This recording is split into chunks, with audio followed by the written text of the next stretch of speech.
පස්තර මෙහෙමයි. සීනේ ලේසි. දැන් මේ අපිට කියනවා මෙහෙම.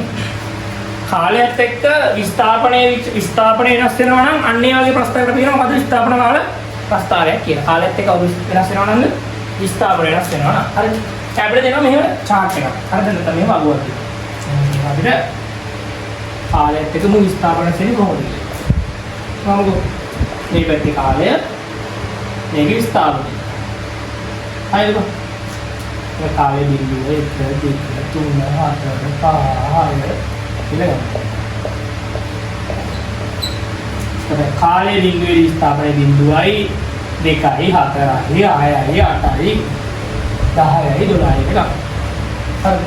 ඒක කාලයත් එක්ක මේ විදිහට විස්ථාපනය වෙනස් වෙනවා. හරිද? කාලයත් එක්ක මේ විස්ථාපනය වෙනස් වෙද්දී අපිට මේක අඳින්න පුළුවන් ප්‍රස්ථාර අපි කියලා මොකක්ද කියලාද? විස්ථාපන කාල ප්‍රස්ථාරය කියනවා. මේකේ පුතේ y අක්ෂයේ විස්ථාපනයත් x අක්ෂයේ කාලයක් තියලා අඳින එක තමයි විස්ථාපන කාල ප්‍රස්ථාරයක් කියලා කියන්නේ. ඒ කියන්නේ මෙන්න මෙහෙම. මෙන්න මෙයා මෙහෙම. විස්ථාපනයේ y අක්ෂයේ x අක්ෂයේ කාලයක් තියලා. මේ පැත්තේ කාලය. මේක x අක්ෂයේ ගණන් වලදී මේක විස්ථාපනය y අක්ෂය. තියලා අඳින්න පුළුවන්. හරිද? දැන් බලන්නකො.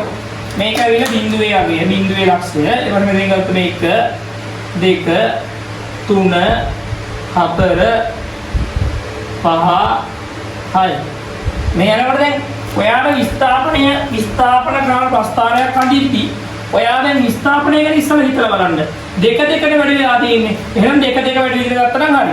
ඔයා ගත්තොත් එහෙම මේක මගදී 2 3 4 ආයෙත් 2 6 7 එහෙම යනවා. ඒ කියන්නේ දෙකේ ඉඳන් එකක් වැඩි වෙලා ආයෙ 2 2 වැඩි වෙලා එහෙම යනවා. එහෙම වුණොත් අපිට කෙලවෙන හින්දා මේක 2 3 කියලාම ගමු.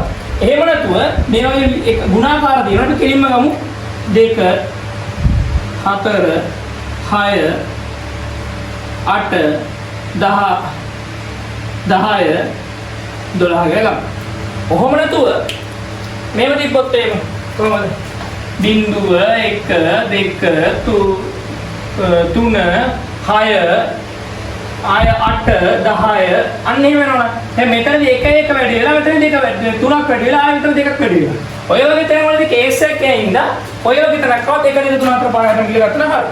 එහෙම නැත්තම් ගුණ කිරීම ගන්න පුළුවන් නම් ගුණ කිරීමෙන් ගත්තා නම් 100. තේරුණාද? කොහොම ගන්න පුළුවන්.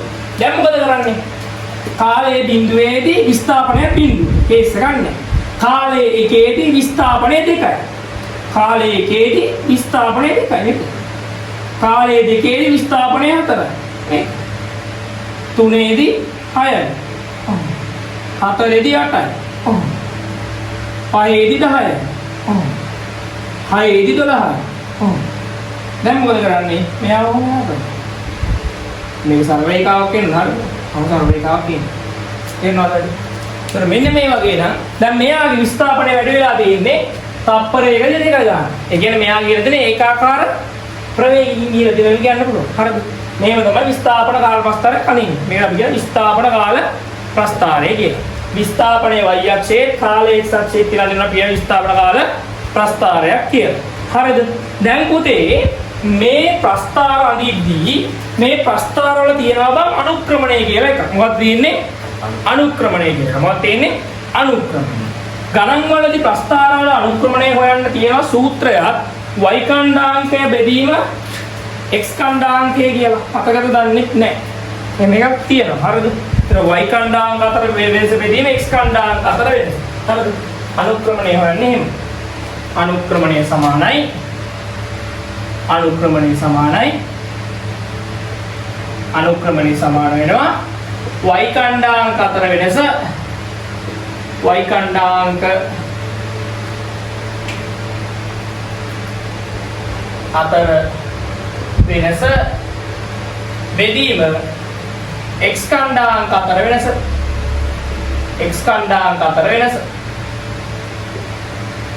මේකේ හොයන්න පුළුවන්. හරි. දැන් y ඛණ්ඩාංක කියන්නේ විස්ථාපනය නේද? විස්ථාපනය x ඛණ්ඩාංක කියන්නේ කාලය. දැන් ඔය කියන්නේ විස්ථාපනය බෙදන්න කියලා කාගෙන්ද? කාලය. දැන් y ඛණ්ඩාංක කියලා කියන්නේ විස්ථාපනය, x ඛණ්ඩාංක කියලා කියන්නේ කාලය. ඔය කියන්නේ විස්ථාපනයේ කාලය බෙදන්න කියලා. එහෙනම් ඔයාට මතක තියෙන්න ඕනි y කණ්ඩායමක අතර වෙනස කියන්නේ මෙන්න මේ දෙකක් අතර වෙනස. ඒ කියන්නේ විස්ථාපනයක්.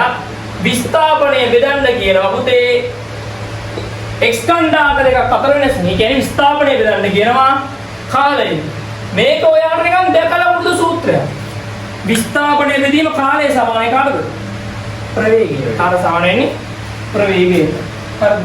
එහෙනම් අපිට පුළුවන් මෙහෙම. මෙන්න මේ ප්‍රස්ථාරයේ අනුක්‍රමණයේ මේ ප්‍රස්ථාරයේ අනුක්‍රමණයෙන් ප්‍රවේගය හොයාගන්න පුළුවන්. හරිද? දැන් මොකද්ද මේ x කණ්ඩායමක වෙනස සහ y කණ්ඩායමක වෙනස කියලා ගන්න. නිකන් අපි කැමති ලක්ෂ දෙකක් ලකුණු කරගමුකෝ. මම ගන්න මෙන්න මේ ලක්ෂේ. මෙන්න මේ ලක්ෂේ.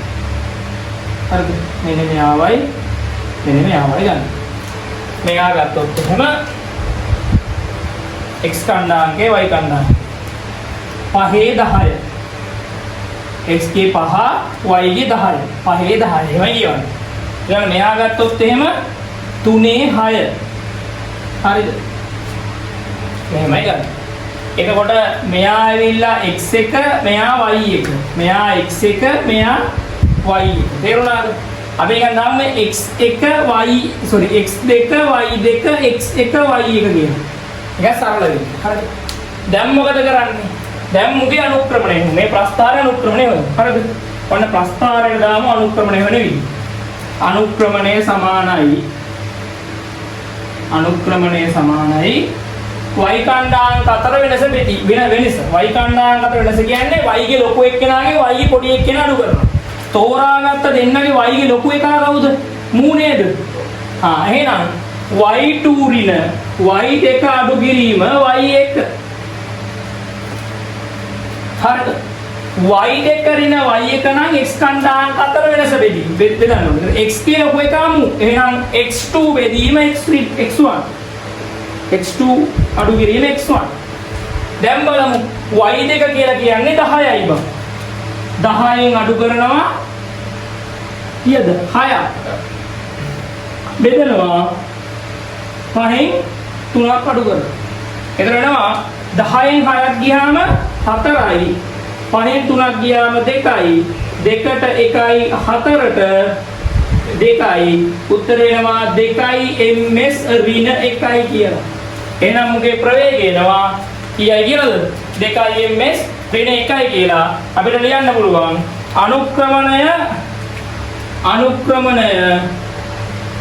අනුක්‍රමණය ප්‍රවේගයට සමාන නිසා ප්‍රවේගය 2යි ms ඍණ 1යි කියලා. ඔබ ලියන්න පුළුවන්. ඔය තමයි පුතේ විස්ථාපන කාල ප්‍රස්ථාරයේ ප්‍රවේගය වෙන විදිහ. විස්ථාපන කාල ප්‍රස්ථාරය කියන්නේ කාලයත් එක්ක විස්ථාපන වෙනස් වීම. ප්‍රස්ථාරය අදින්නේ විස්ථාපනයේ y අක්ෂයේ කාලය x අක්ෂයේ කියලා. එහෙම ඇඳලා ආපු ප්‍රස්ථාරයක අනුක්‍රමණයෙන් ප්‍රවේගය හොයන්න පුළුවන්. ඒ මොහේ ප්‍රවේගය තමයි මේ කියන්නේ. සරලයි කතාව. තේරුණාද? මේ දින විස්ථාපන කාල ප්‍රස්ථාරයක ගෙල්. හරිද? දැන් මේ ලියා ගන්න. ඇඳගන්න. ඊට ඔයාලට ගාන ඇතුලේ මෙන්න මේ වගේ දෙයක් පුරා කියනවා. මේ වගේ දෙයක් දුන්නා කියලා. හරිද මේ දෙනවා 2 4 6 බිංදුව. හරි. ඒ කියන්නේ මෙහෙම ගන්න ඉන්නේ. ප්‍රස්ථාරයෙන් දොත් ඉන්නේ. ප්‍රස්ථාරයෙන් දොත් ඉන්නේ. අලුත් එම 1 2 3 4 5 6 7 8 උඩරිම කීයද දෙන්නේ කීයද ගන්නද මම 6 වෙන ගන්නේ. ඒක උඩ දෙන්නේ විස්ථාපනය ගත්තම විස්ථාපනය